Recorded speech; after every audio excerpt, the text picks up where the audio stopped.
What's up mga tol? For today's video, nandito tayo ngayon sa Honda Elite Cabanatuan City para alamin kung magkano na ba ang Honda Motorcycles ngayong June 2025. Okay mga tol, located nga lang ito dito sa tapat ng SM City Cabanatuan. Kaya kung pinapanood mo ngayon itong video na to at nagbabalak kang maglabas ng Honda Motorcycles, especially kung taga Cabanatuan City kayo o taga Nueva Ecija kayo, PM nyo lang ako sa Facebook page natin or call or text lang kayo dito sa number ko. Okay mga tol, simulan agad natin dito sa Honda XRM 125. So meron silang tatlong available dito, itong white and then yung blue at meron silang black na may combination ng red. So ito yung pinakagusto kong kulay, itong combination color ng white and blue tapos may mga touches ng red, napakaangas ano. So dahil dual sport itong XRM 125 talagang bagay na bagay ito pang on and off road, lalo na kung ang lugar nyo ay hindi pa sementado no. So ito yung nababagay na motor sa inyo. At bukod nga doon mga tol, talagang matipid lang kumonsumo ng gas ito dahil 125cc lang yung makina and naka fuel injected pa. Okay, yung available color nga dito itong white, blue and then itong red. And pagdating nga sa presyo nito mga tol, ang SRP nito ngayon is 71,900 pesos. Next naman natin mga tol, itong napakaangas na underbone ng Honda, ang Winner X150. So ito nga mga tol yung standard version ano. So available color dito itong red and black. So non-ABS mga tol itong standard version. So ang good news dito mga tol sa Winner X150, naka-promo to ngayon dito sa Honda Elite Cabanatuan ano. So ang SRP nito is 123,900. Kapag kasi siyang in-avail, naka-promo siya, makukuha nyo na lang ng 115,900. Tapos meron pang free LTO registration for 3 years. Next naman natin mga tol, itong isa sa mga affordable na pang off-road ng Honda, ang Honda XR150L.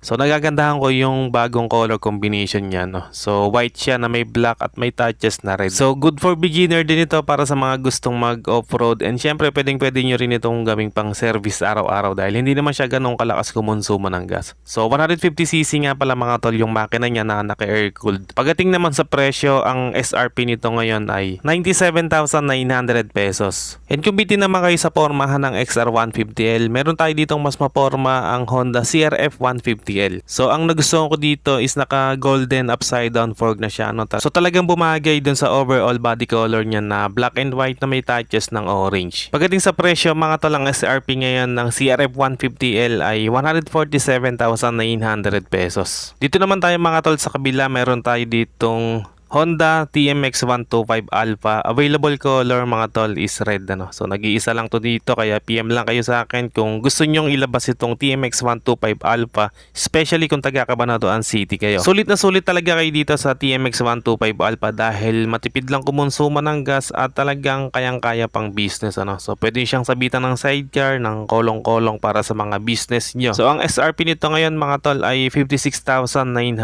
pesos. Next naman natin mga tol, itong napakapormang underbone ng Honda, ang Honda Wave RSX 110. So perfect din itong pang service araw-araw, pamasok sa school, sa trabaho, etc. Sulit na sulit ka rin dito dahil maliit lang yung makina niya na 110 lang tapos naka fuel injected na rin. Kaya naman kaya nitong umabot hanggang 69.5 kilometers per liter. So talagang napakasulit. Pagdating sa presyo mga tol, ang SRP nito ngayon ay 64,900. Next naman natin mga tol, itong underrated na scooter ng Honda. Walang iba kundi ang Honda Airblade 160. So talagang napakaganda nito mga tol, lalo na kung makikita nyo sa personal. Yun nga lang, nagtataka ako hindi siya masyadong tinatangkilik dito sa atin ano. So meron namang bumibili pero hindi siya ganun katulad ng ibang unit ng Honda no. So napakaganda niya dahil sa pormahan pa lang ay napakaangas, napaka-sporty, napaka-aggressive ng looks at talagang napaka-compact nito mga tol. So equip ito ng ABS, naka full digital instrument panel, tapos meron siyang malawak na underseat compartment. And sad to say mga tol, phase out na nga pala itong Airblade 160 ano. So pero meron pa rin mga naka-display tulad dito sa Honda Elite Cabanatuan. So ang SRP ngayon nito 125,900. And dito naman tayo sa bestseller scooter ng Honda, ang Click 125. So walang kamatayang Honda Click 125 mga tol, meron tayo dito sa Honda Elite Cabanatuan City. So hindi na rin ako magtataka bakit bestseller ito no? Bukod kasi sa affordable talaga yung presyo niya, lalo na kung installment talagang napaka-porma nitong Click 125. Sulit sa specs, LED lahat ng ilaw, naka full digital instrument panel, tapos yung pormahan niya talagang napaka-sporty. Pagdating sa presyo mga tol, ng Click 125, ang SRP nito ngayon ay 84,900 pesos. And ito pang isang sulit na scooter ng Honda mga tol, ang Honda Beat 110. So napaka-forma rin niya na mas maliit lang siya ng konting-konti sa Click 125. So napaka-premium ng datingan niya, and ang maganda rito is LED na rin ng mga ilaw. And syempre affordable yung price at talagang sulit na sulit pang service araw-araw dahil napakatipid kumonsumo ng gas na kayang umabot hanggang 58.2 kilometers per liter. So ito nga pala mga tol yung premium version ng Beat 110 ano. So golden yung mags niya, tapos matte yung finish ng overall body color niya. And yung isang premium version niya is yung white. Pagdating sa presyo, ayan, 73,400. And dito mga tol, meron pa tayong old version o yung previous model ng P6 160, kaya sa mga naghahanap dyan, available pa rin dito sa Honda Elite Cabanatuan. And available lang nga rin dito ang 2025 version, so mamaya titigan natin ano. So available color ng P6 na previous model dito. So ABS version to, meron tayo ditong white. So pagdating sa presyo mga tol nitong Honda P6 160, ang SRP nito ngayon ay 149,900 pesos. So yan ang available color white, and then dito naman meron tayong Honda Winner X 150 na standard version pa rin ano, yung kanina lang din to. So yun nga, ulitin ko, naka-promo to ngayon kapag cash nyo siyang in-avail 115,900 pesos na lang, tapos libre na yung LTO registration niya for 3 years. Next naman natin mga tol, sa mga naghahanap ng Honda ADV 160 matte red, available dito sa Honda Elite Cabanatuan City. So bagay na bagay pang on and off road na sa mga light trail, and syempre pwede rin pang long ride. So napakasulit din ito dahil meron siyang malawak na underseat compartment, meron siyang maangas na front end, LED ang mga ilaw, naka fully digital instrument panel, naka ABS, may traction control, and adjustable din yung windshield. And ang SRP ngayon nito mga tol, 166,900. And next naman natin mga tol, dito meron tayong 2025 Honda P6 160 Road Sync na matte black ano. So napakaganda niya, very minimalist lang ng decals niya, napaka-premium ng datingan. So halos ganun pa rin naman yung itsura niya sa previous model ano, ayan katabi niya.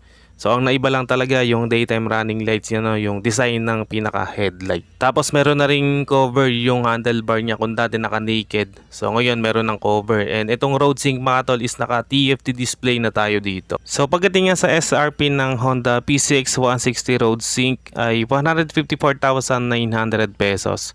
And next naman natin mga tol, itong previous model niya no. So yung Honda P6 160 ABS version. So available pa rin dito itong ABS version na matte black. Kaya sa mga naghahanap dyan ng P6 160 na previous model, so PM lang kayo sa akin sa Facebook page natin.